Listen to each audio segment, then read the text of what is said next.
voice a little bit, especially when you're praising people. You're all bloody fantastic people, right? Okay.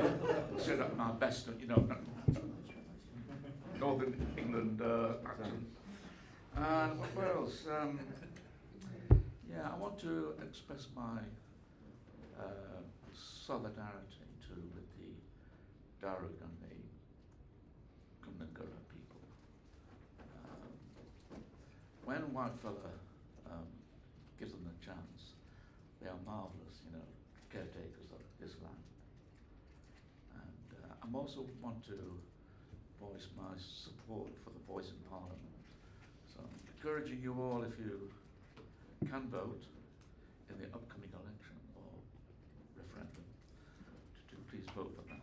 It's a step forward, not a perfect one, but a step forward. Because the way we treat Indigenous people of this land is absolutely disgusting, really.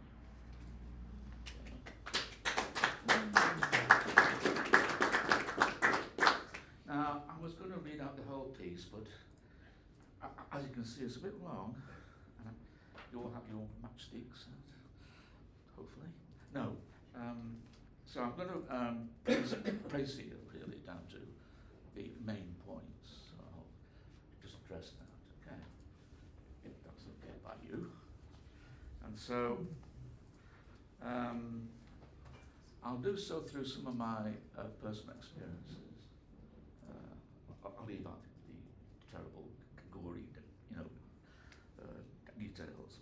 And you'll notice I've got a slight impediment. Don't worry about that, it doesn't worry me. Some people get really embarrassed by it. Poor guy, It's really okay, Now, I'll start off with a prologue in three parts. And the first part, these are very short, relief. The first part is when I was about, 22, around there. This was the time of the late 60s, when things were all love and peace and revolution, kind of funny dichotomy there. And about 1969, 70, around there. And I remember reading Gilbert Ryle's concept of mind. I didn't fully understand it, to be frank with you then. It was a little over my head. But I ploughed on. And I had probably one of the first spiritual moments that to tell you about. I mentioned one the other day. I was lying on my bed in my dorm, and for some reason, I don't know why, I thought, if I have a brain and my mind is in my brain, why isn't it all over my body? Why isn't the whole of my body, mind? So I thought, well, if I am mind, I don't have a mind, I am mind.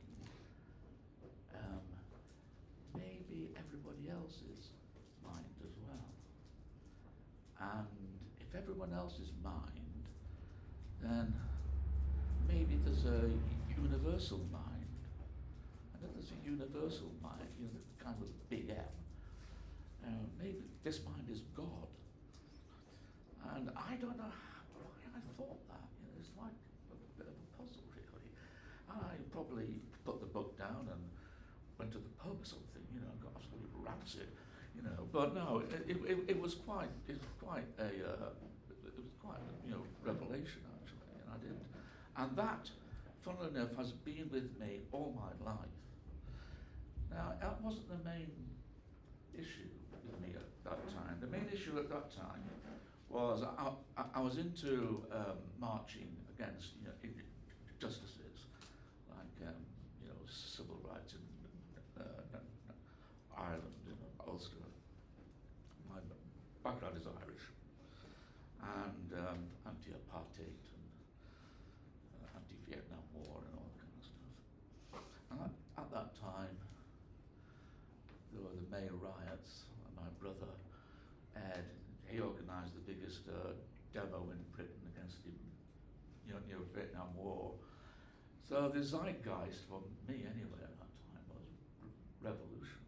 You know, in every student dorm you have this picture of Che, peering into the far distance, messianically, and all these people do tend to do that, and either that or they stand on plinths with their right arm like this, looking handsome, or attempting to look handsome, and so I just thought, no, that doesn't really appeal to me, because at the time I was reading, these Sermons on the Mount and Plain. The Sermons on the Mount you find in Matthew 5 to 7, as you know, and the Sermon on the Plain, I think, is in Luke 6. Luke 6, 19 to 49, I think it is. And these seem to me to be in full harmony with what it was to be a human being. Again, I don't know why I've thought that. And that seems to be the central focus of Jesus of Nazareth. At that time, I didn't believe that Jesus was God or anything like that. I just thought he died for love.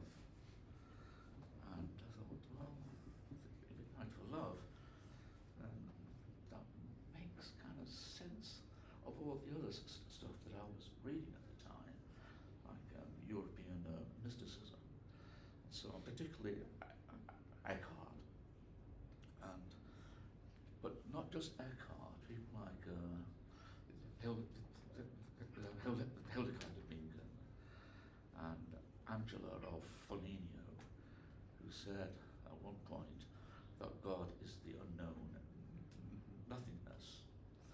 And I thought all this nothing stuff was very puzzling. And I thought, God is nothing, said Eckhart. What the hell does he mean by that, And it took me a while, to see that it just meant no thing, And then it all kind of fell into place more. And I was also at the time reading works by Tagore, Rabindranath Tagore, the great sage.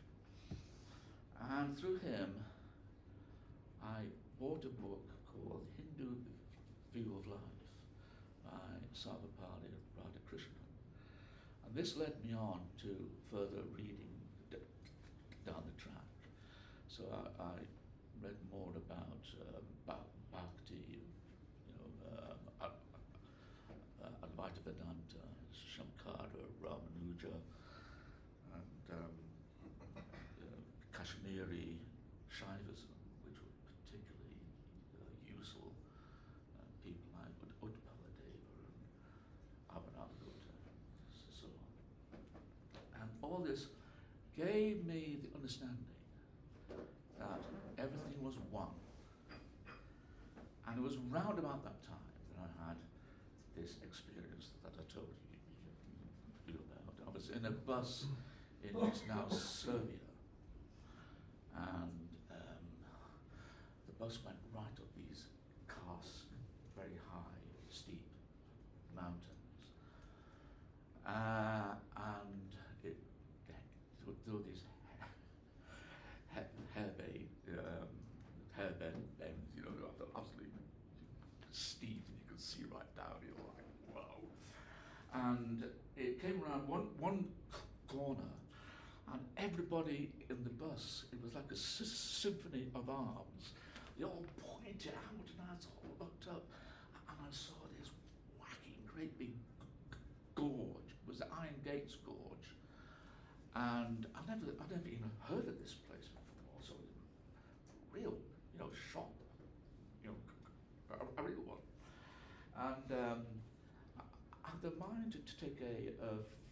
photograph.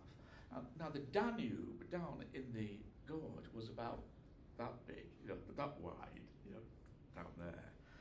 And there was a little speck, like a full stop, moving along. That was the ferry we were on going back. And it was at that point where that thing happened, other moment that happened.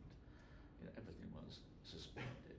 So this oneness that I experienced then seemed to reify the oneness that I had, reading, the sense of oneness that I had reading these works before, and so on. And I realized that everything was one, all included, all nature, whether this was material or immaterial, whether it was table, chair, thoughts, beliefs, joys, sorrows, fear, it all seemed to blend into this magnificent moment, really.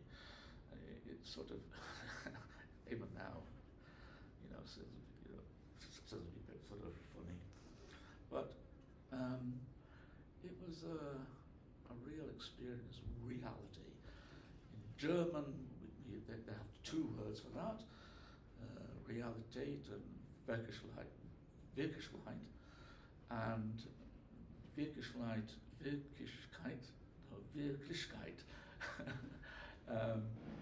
if you're a scholar of Immanuel Kant or Hegel, then you'll know this word, these words anyway.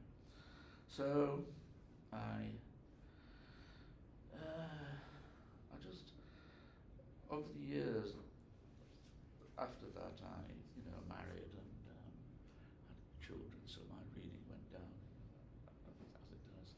But in the 80s, I joined the Religious Society of Friends and the Quakers, and of course, they based their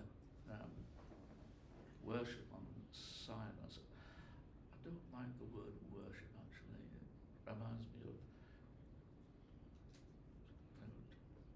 some Hollywood star, bending down towards some kind of, false god. But to me, it means to love with wonder, and I spell wonder O-N-E-D-D-R.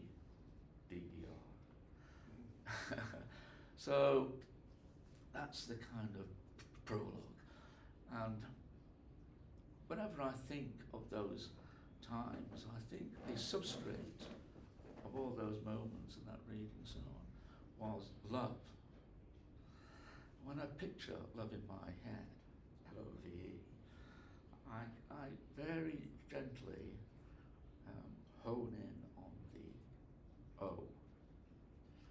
The O is a signal, a sign, signification of oneness and wholeness and unity. And the theological word salvation usually is associated with the redemption of sin or something like that. But actually salvation means wholeness and unity and love. That's what it really means. And when I think of that, I think of John Keats. He said his religion is love. And I thought, when I read that first way back then, I thought, wow, that's me. My religion is love. So all this church stuff and priests and liturgies and whatever, it just was laid aside. I just didn't need all that anymore. And to my delight, I did the friends, the society of friends, and it gave me that freedom and liberation. So I'm not here to preach about the friends. We don't preach. So that's just my experience. So this basis of love has really been with me all my life. When I wake up in the morning, I wake up to what normal people call personal consciousness. But to me, consciousness is God, is love. And that's what I wake up to. And there's no difference between, my consciousness and divine consciousness. There can't be. I think it was St. Paul who said that the Christ can't be divided. Well, that's true. He was talking about divine consciousness. So I think that my belief is that physically, anyway, there's no such thing as nothingness. Of course, nothingness as a linguistic tool is huge, valuable. And I don't even like using the word nothingness with God. I think Eckhart could have used, fullness or something like that. For me, just take a sip of water. I'm getting all thirsty. By the way, I had a bit of a turn, last night, a bit of a problem with the old hernia. Makes me thirsty. And so, my take on nothingness is it seems to be a lot different from people here. I'm not a scientist or a mathematician. I don't even know my 5 times, but I tell you what, I was horrified to learn that there was a 6th and 7th. And when it comes to the 9th timetable, I have a nervous breakdown. And I'm not a philosopher at all. I like reading about it. I read lots about it, but I don't have that sort of discipline that a degree, gives you.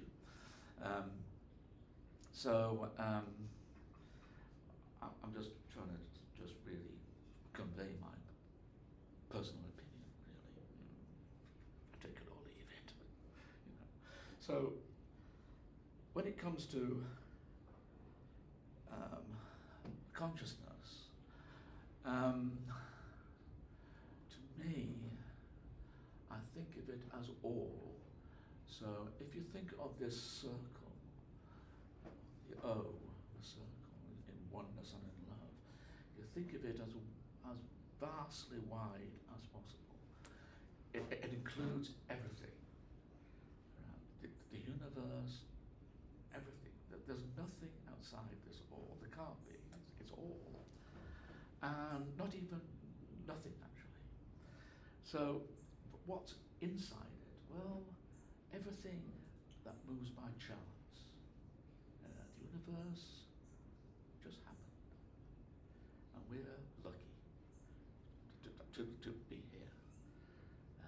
And, the supernovae over here or whatever, it just happened. And so I don't believe in this intelligent design stuff. I think that's probably far-fetched. And I think whenever people say to me, I don't believe in God, I don't believe in a God out there, I think they're absolutely right, because there's no out there. To me, there's no out there. There's just this all, and this all is embodied, if you like, if you take Ramanuja's idea of, the universe is God's body, but I'm going beyond that actually, and saying everything is a reality, realitate, und Wirklichkeit. Wirklichkeit. Sorry? Yes, there is a slide here. I keep on forgetting I've got slides. These are the 3 things I'll tell you about. There you go. I took a nice picture of Freiburg. So we have the realitate, which is the ordinary experienced daily, and the Wirklichkeit, the reality of immaterial or immateriality, qualities, abstractions, values, and the way we decide things. So, this all is contains everything. The trouble is, how do you get in touch with this all? I think there are two ways. One is transcending within. When we think of transcendence, we normally look up. To me, when I transcend, I go inward. I think Catherine of Genoa said that my me is God, my God is me. She wasn't exactly saying she was God, but the essence, that of God within her is certainly God. So I think we are God. We are God. Everything is God here, and therefore it nullifies reality in one sense and elevates it in another sense. So this reality is all, it's all-encompassing. It's both transcendent and immanent in a sense. But I also take my some advice from Spinoza and people like that. A.M. Whitehead, Goethe. What's good for Goethe is good for me, I think. And all these are pantheists. I think I'd probably say that I was a pantheist. I haven't given that too much thought. When you mention pantheism to a church person, a Christian church person, you can see them going red in the face. They really don't like it. Because this challenges God, you see. It challenges the almightiness of God. And God is not almighty. God can't be almighty. God is just love. And God can only love. God can only love. Can't do anything else but love. So when divine consciousness, which is love, it spreads. It doesn't divide off. So it doesn't divide off into all you people. You all share the same consciousness. You all have the same human DNA. You all share the same consciousness, exactly the same consciousness. You sit next to a person on a tram in Buenos Aires. You go to a market in I don't know, Nairobi or whatever. The people you pass by and speak to, they all have the same consciousness as you, because there's only one consciousness. It manifests differently. It manifests in forms of humanity, nature, water, air, planets, universes, maybe a multitude of multiverses. Who cares? It's just the all. And it responds to what I've called calling. So any sentient being that experiences self-reflexivity, one knows that one knows, and that might some higher order, apes or primates or whatever might have a modicum of that. It certainly won't have the same level as us. They can respond to this. So the the spreading is a response to the call. So when a flower opens to a bee, that's spreading, calling. So there's an eye-to-eye mutuality, capital I, a mutuality. That's one way. We're going to talk about that a little later if you want. The other way is to descend into this center, your center, your God, your me, the person, the identity, who you really are. You don't have consciousness, you are consciousness. You don't have mind, you are mind. And so I think I like that piece in the Chandogya Upanishad where the authors they say there's what my hands, they in the palace of Brahman, no, in the city of Brahman there's a palace, and in the palace there's a lotus flower or dahlia, and in the middle of the dahlia there's a point, a central point where there's everything, thunder, lightning, all of life. It's the still point of the turning world, if you know what T.S. Eliot wrote in the Wasteland. So this is who we are. Each of us is like that dahlia or lotus flower. I mean, carry around as representations of this palace of Brahman.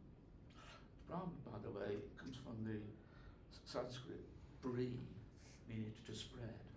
So here again, we're talking of this spread. This love can only love. It can only respond to love.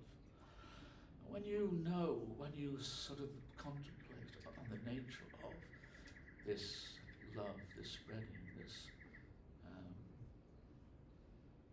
personal, divine consciousness that you are, you, I think, come to know who you are more, and you respond to all those sages of the past. The Delphi Oracle, Mount Parnassus, all the great sages who say, know thyself. And the more you know yourself, the more you realize the nature of peace and justice and compassion. And I'm not in favour of peace and justice. I really don't like peace and justice. They can lead to pretty awful places. But compassion has to be the third arm there. Hitler had his own version of peace and justice. So has Mr. Putin. Where's the love and where's the compassion? Nowhere at all. So compassion was the foundation of these sermons on the Mount plain. It's all there in the Upanishads. It's all there in the Bhagavad Gita. It's the foundation. It's the flag by which I walk, and hopefully it's the flag by which you all can walk in the years ahead. I'll leave it there.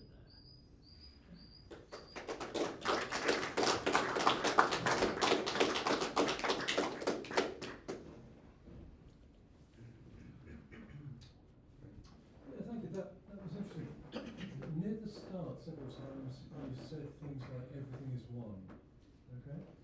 And that's a phrase that I meet very often in philosophy, both East and West.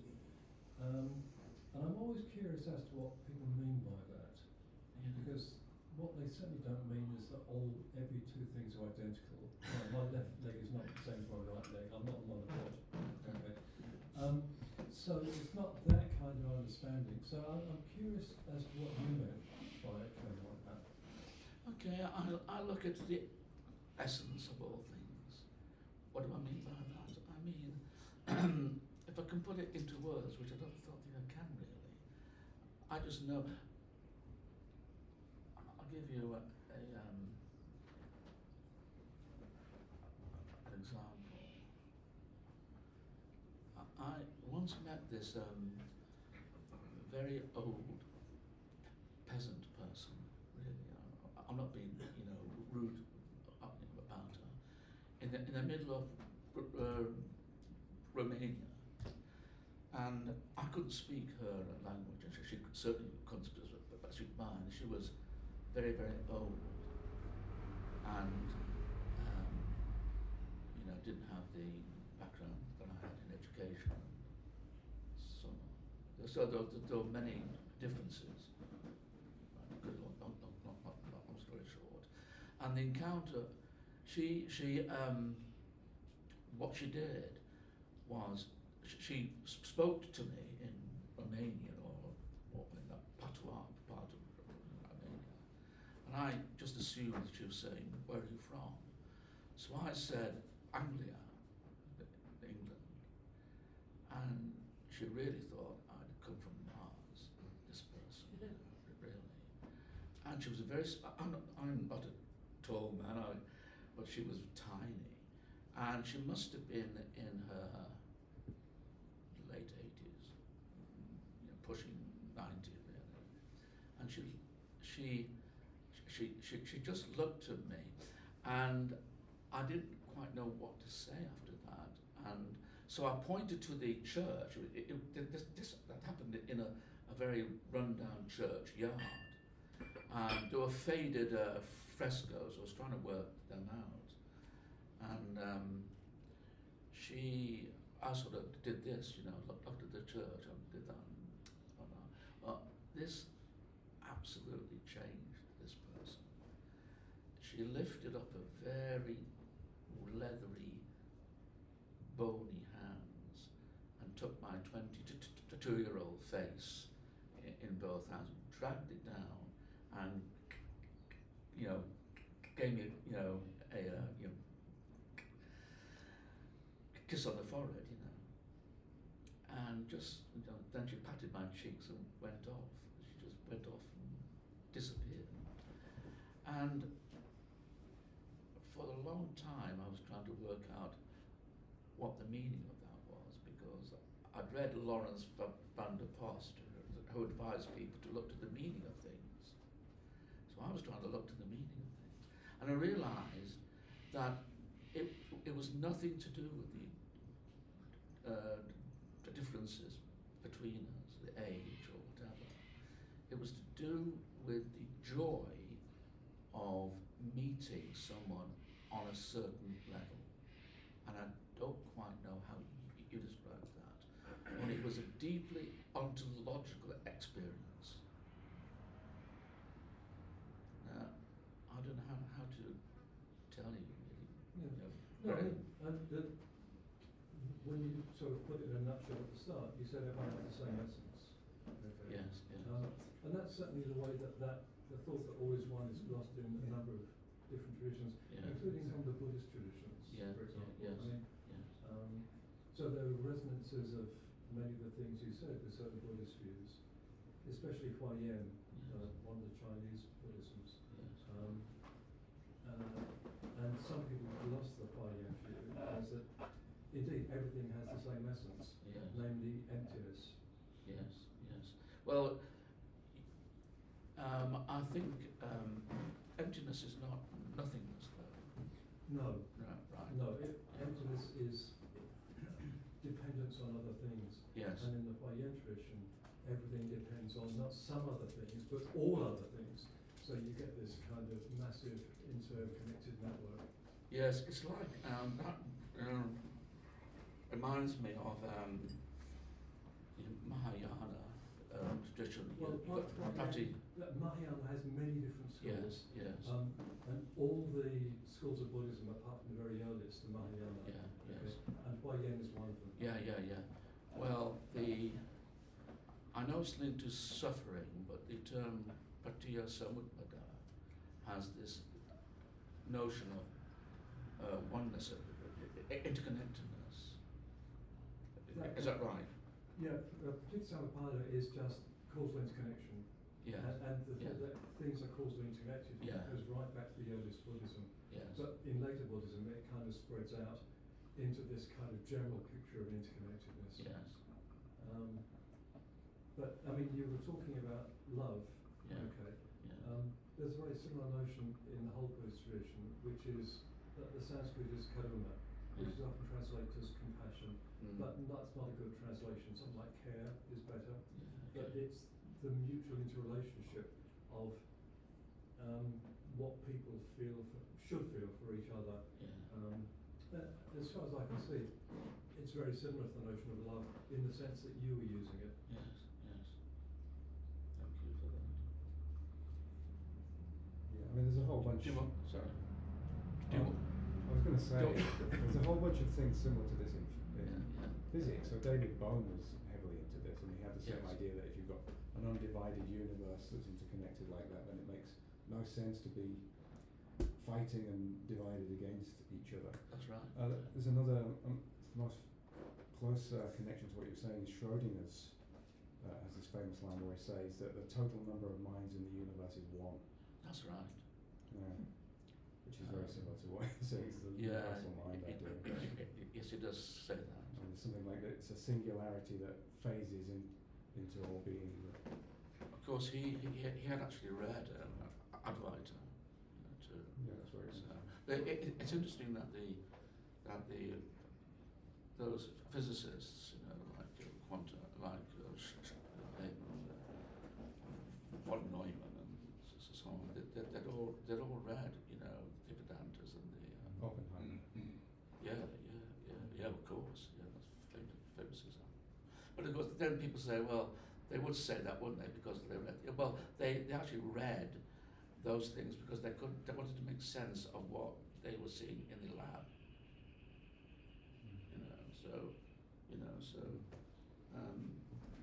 What they were seeing in the lab was a kind of connectedness at the quantum level, which they couldn't really explain, and yet something in the, probably not the Greek Veda, but certainly in the Bhagavad Gita, the Bridanyaga Upanishad.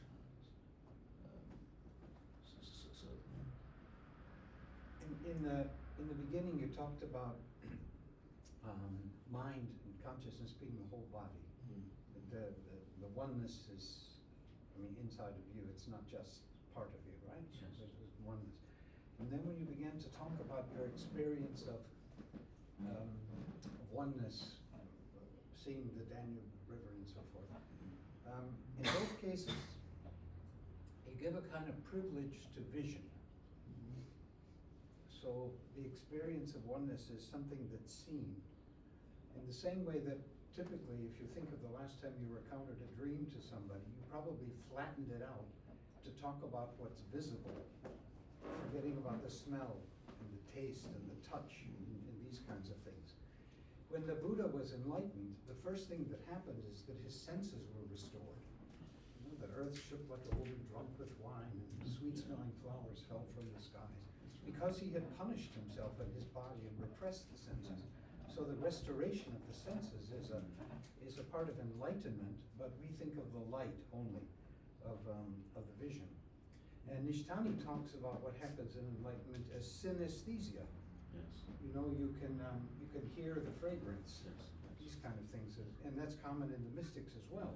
Yes. But in the mystical tradition, most of the attention goes to Tauler and Sosa and Eckhart, or visual mystics. All their imagery has to do with, almost all of it, with vision. Instead of the Hildegard and the Risbrück, which have to do with touch. Yes. or kukai, who has to do with sound, or kueda, who has to do with smell. Yes. So Yes. we've forgotten this other side of it. Yeah. And I wonder too, when we study consciousness, like the abasement of consciousness or the interruption of consciousness, suspension of it, if, what would happen if the primary subjects were the visually impaired, or people who were born visually impaired? Would that change the way we talk about these things? Because all your images, all your language is about things that you see, because understanding is seeing. But there's kind of a bias in there, don't you think? That what if seeing weren't our primary analog? And what if all of us, as you said at the beginning, the whole of me, were a part of this experience? Yeah, in my book, which this is just a kind of tiny bit of my book, I do touch on all those things, and under the subtitle of beauty, because the beauty is God. The beauty is God. It's God expressing. I think God expresses in many, many ways, obviously, through hearing, through all our senses. I mean, one just has to, look at a wonderful, painting like those we saw the other day, or there are one of my favourites artists is Mark Chagall, and beautiful colours and so on. Yes, but Mark Chagall actually talks of something else. He talks of relationships and so on. And you have the way Caravaggio, I think, is an artist of feeling. Yes, visual, of course, but feeling and passion, and all those colours in his works are very intense, very brought together to reveal a passion. So all these things are apocalyptic in the true sense of that term, which is apocalypsis, to reveal or unveil. And so beauty, feelings, touch. Yes, I do touch on those things. Yeah, music, of course, hearing music, and so on. So You can see how difficult it is to explain a feeling state. yes, So, just again, returning to those who meditate, the idea is purification of the analyzing mind, the logos, in order to somehow dissolve that aspect of trying to categorize this tradition does this is what I'm experiencing, and so on. In fact, when I gave my presentation, I was talking about that stage of nothingness preceding the truth, which includes interconnectedness, but with no thought. It's a sense of interconnectedness, more to do with eros, with feeling. So it's not reducible to, you've given it names, which is love and so on. It's the metaphors. Yeah, because we all need a way from a logos point of view to contain it. Because it's, what else are we going to do with it when we get those strong feelings? It's expressed in, this is the great thing of Aurobindo. How you conceive your God, so you create your heaven. Everybody gets that feeling and then tries to actually turn it into a sentence or a word or a Mahayana or Hinayana or Advaita and so on. I wonder if this is behind Eckhart's. I think, Yes, but he save me from God is to save me from the thought of God. yes, that's right. Yes, I think you found that in Sermon 62, certainly, and preconceptions of God. So I'm soft. It is, itself is a preconception in a way. Well, that's the I don't know best if we you- can do. The best we can do. But it seems, and what I appreciate about your presentation is it was just one of your feeling. you were displaying to us the way in which you went through this and received therefore a feeling, a deep feeling, which you then translated, as we all do, into various words. So this is a difficulty of feeling with Not just someone. words, though. Sorry? Not just words. It's been this substrate of my political and environmental Totally. activism. But again, it's, Yeah. you know, we all have a different handle on the same instruments. Yeah, true. That's You know, true. seeing it all in a different way. Sure. And I think the visions actually come about as a result of feeling as well. It's because they're spontaneous, they're non-cognitive, and they keep on developing some sense of something else going on, which is beyond that which is in the intellect. Yeah. But we in the West have no method for purification of the ego. We have the false humility of, you know, a priest or whatever, of the actual giving up of the surrendering the ego somehow in the way that Eastern traditions do. We have no orientation. This is again one reason why I'm attracted to the ideas of Ramana Maharshi. Ramana Maharshi. Who knows what he was, really? I've been there. Yeah, but I mean, he was Nobody really. else there. I go to the same place, there's nobody Yeah, close to him. yeah. Just a bunch of people worshiping him as if he's become a god. That's the problem. Yeah, it's a problem. Yeah, that's a big problem. They did the same with Jesus too. He's pretty close to that in that particular area. Yeah. The only person who makes sense, and I was talking about it with Dean, is Mayor Baba, Yeah. who actually Oh, yeah. was concerned with the God mad, Yeah. because they were intoxicated by what was going through them and had no rational thought anymore, and therefore were considered mad. And in India, people who are mad actually are given space to be mad, as opposed to here where they're being put Well, away. when they say Jesus was, when people say Jesus was God, there's a little part of me that says, yes, I agree, but it depends what you mean. Right? If Jesus is God, then so many people like him are God, and actually we're all God. It's just that we don't really see it. You know, it's something that we're kind of you know, myopic in so many ways.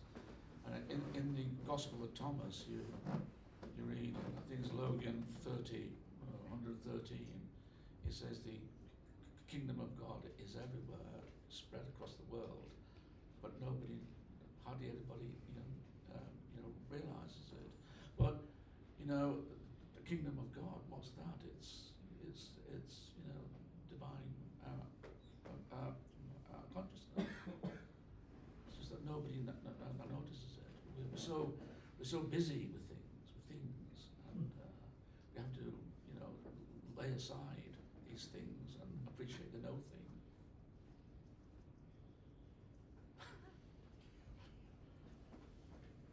I'm a translator.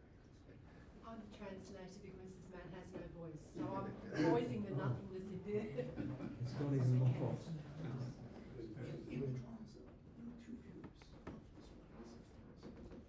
First one is this language Chinese, You have to do a translation. Come by the Spirit.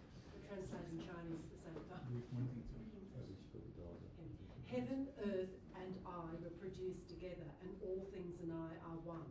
So, well, this is one view in Taoism of oneness. This is one view in Taoism of oneness. But But he has a logician friend who says this. I've been arguing with that. if all things are regarded with love, heaven and earth are of one body with me. Now this is important because the Chinese, all things are one, is different from all things are one body. Did everyone It's hear a that? very important distinction. Not quite. All things are one, All things. but So in the first passage, In the first passage, Yeah. Heaven, earth, and I were produced together, and all things and I are one. meaning what?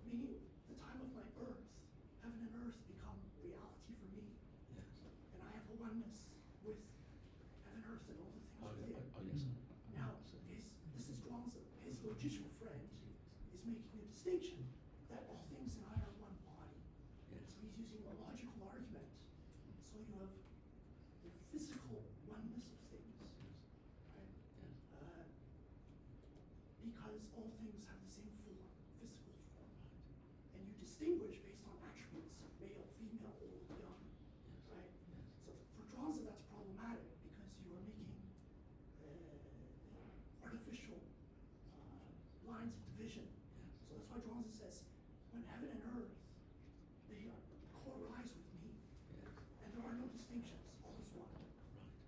So we have two understandings of this kind of cosmogenic oneness. Yes. Yes. So the critique, the logician critique, is rooted in language, class, and attribute. And Zhuangzi is against that because he has this ontocosmological view. All things are forever one with me because whether I'm alive or dead, they continue to be one. They are one with the Tao. Right. So just two views in Taoism. Yes. Have you written these down in your paper? Sorry. Have you written those words down in your paper?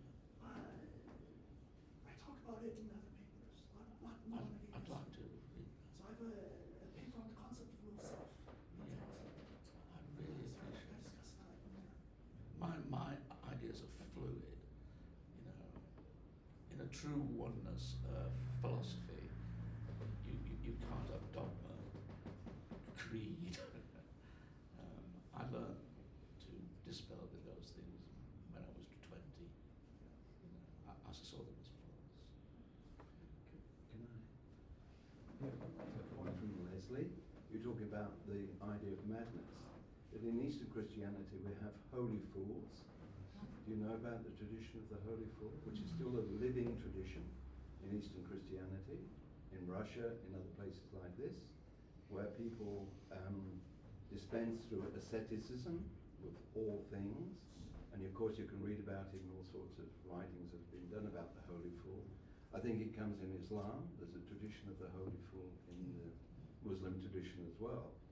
And it's really this idea that you are so beyond everything in terms of materiality, in terms of bodily needs, that you can act in certain ways which are antisocial, and these are all sort of recorded where holy fools go and do extraordinary things, going into the church and throwing stones at all of the people in the congregation, and then the priest or the bishop throws them out because they won't have them in the church because they're being antisocial. It's this idea that you can go beyond all conventional behavior, because really at the end of the day, if you feel this sense of oneness or oneness with God or whatever, everything else doesn't matter, and you just behave in this antisocial way, which everybody thinks means being foolish. And you're being a fool for Christ's sake, because it's exactly from the New Testament. And I think that's really something we need to take on board, that when you're looking at the way that behavior manifests itself from consciousness and how you perform in the life, you know, you don't have to be always being in a conventional way in terms of your spirituality. Yeah, thanks for that. When you spoke, I thought of Saint Francis. Well, here's the Western That's right. example of it. Yes. And a lot of sannyasi are regarded as rather odd as well. I think that when my own experience of that is when I'm arguing for peace with a soldier, I usually find the soldiers are quite open to peace. There comes a point where they say, yeah, but you have to defend yourself all the time. Now, I'm not arguing for absolute pacifism.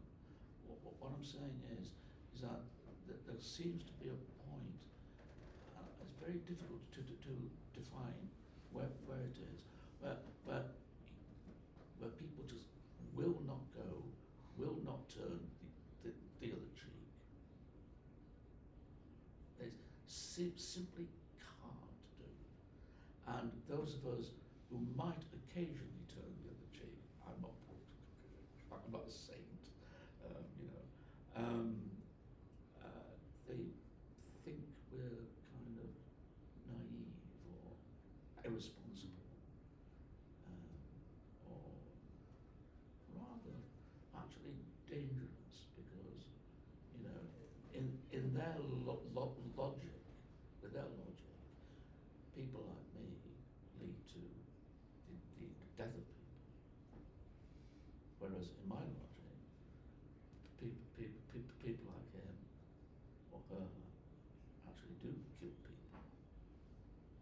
It's a really difficult problem.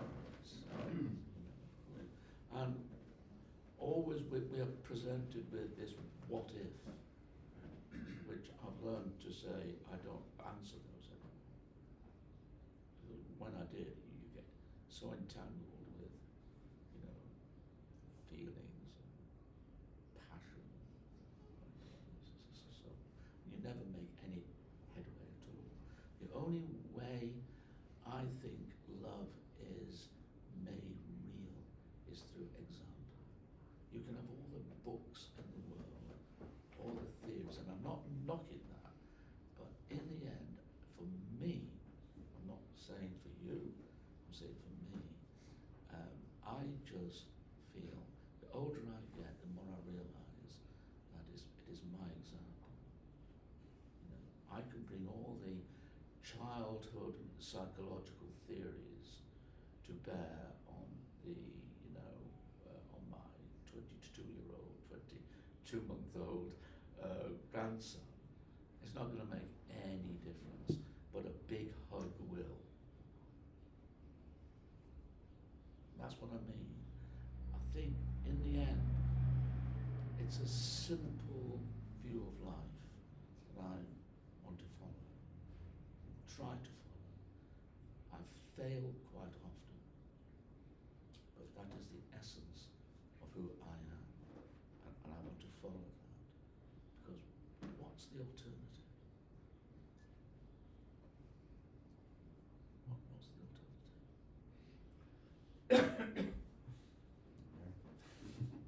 Thank you.